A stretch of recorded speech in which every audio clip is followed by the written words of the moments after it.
polícia de Brasília sob fogo cerrado na sequência da invasão às sedes dos três poderes na capital brasileira. Kiev garante que não morreram combatentes em Kramatorsk e diz que foram apenas danificadas infraestruturas civis. Milhares de pessoas manifestaram-se em Londres e Lyon pelos direitos das mulheres e pelo fim do regime iraniano. Joe Biden visita a fronteira entre Estados Unidos e México e aperta os controlos para tentar atenuar a crise migratória.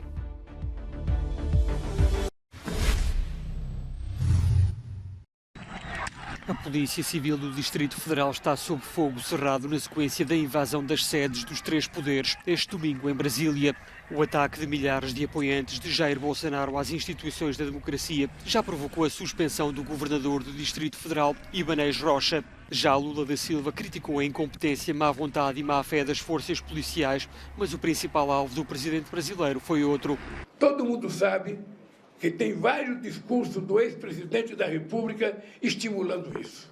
Ele estimulou a invasão na Suprema Corte, estimulou a invasão, só não estimulou a invasão no Palácio, porque ele estava lá dentro.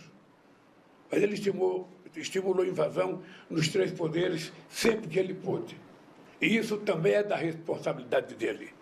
Isso é da responsabilidade dos partidos que sustentam ele, e tudo isso vai ser apurado, sabe, com muita força e com muita rapidez.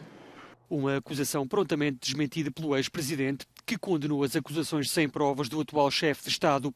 Jair Bolsonaro, que abandonou o cargo de presidente a 2 dias do fim do mandato, disse que as manifestações pacíficas faziam parte da democracia, mas que esta fugia à regra.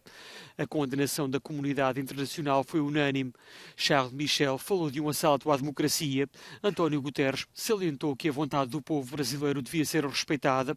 Joe Biden manifestou um apoio total à democracia brasileira e Andrés Obrador condenou a tentativa golpista dos fanáticos do poder oligárquico. Ainda assim, nem todos os apoiantes de Bolsonaro aceitam responsabilidade pelo sucedido e alguns culpam mesmo os apoiantes de Lula da Silva. Nós estamos desarmados. Isso é infiltrado do PT. De acordo com a Polícia Civil do Distrito Federal, foram detidas 3 centenas de pessoas e as investigações vão continuar até o último participante ser identificado.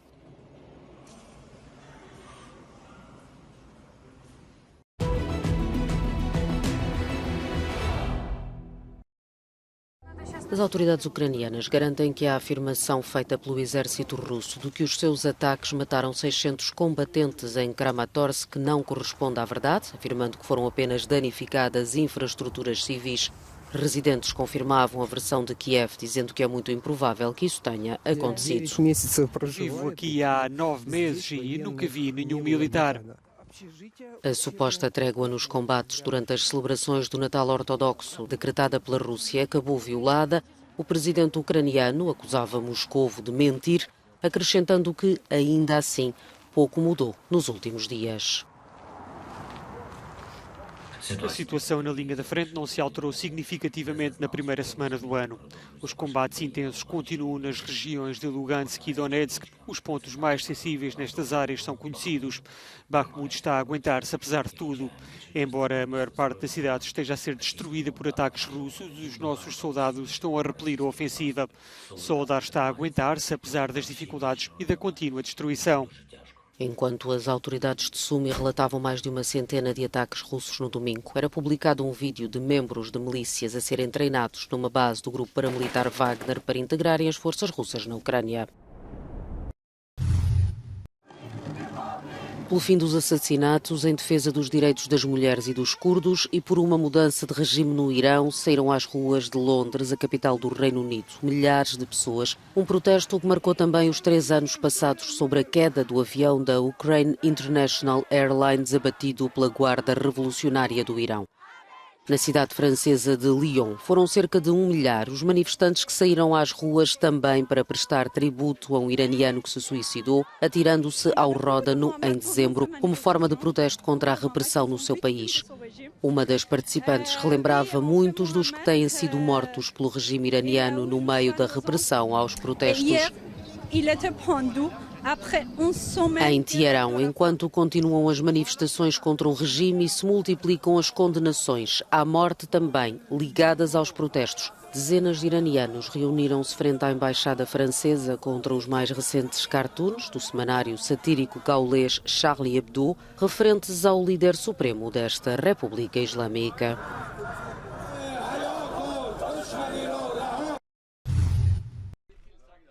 Para aceitar a Suécia na NATO, a Turquia está a impor uma série de exigências que o país não pode nem quer cumprir. A garantia foi dada este domingo pelo primeiro-ministro sueco durante uma conferência em Estocolmo.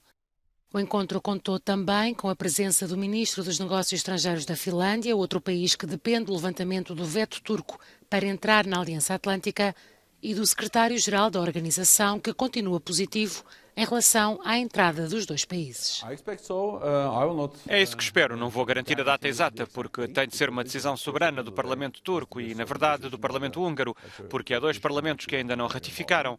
Mas espero e continuarei a trabalhar para que a ratificação seja feita também nesses dois parlamentos. A Suécia e a Finlândia romperam com décadas de não alinhamento militar e candidataram-se à adesão à NATO em resposta à invasão russa da Ucrânia. A fronteira com o México é um dos pontos mais sensíveis na política dos Estados Unidos e 2 anos depois de ter sido eleito, Joe Biden visitou pela primeira vez a linha que divide os dois países. O presidente norte-americano esteve na cidade de El Paso, onde acompanhou uma patrulha policial que procurava droga e outros produtos de contrabando nos veículos de quem entrava nos Estados Unidos e inspecionou o famoso muro que marcou o mandato de Donald Trump.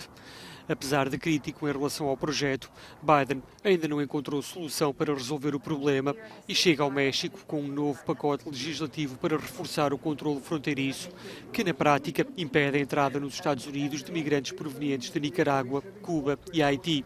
Ao fim do dia, Biden seguiu para a cidade do México, onde discute esta segunda-feira a questão migratória, mas também o grave problema do narcotráfico, com o chefe de Estado mexicano, Andrés Manuel López Obrador.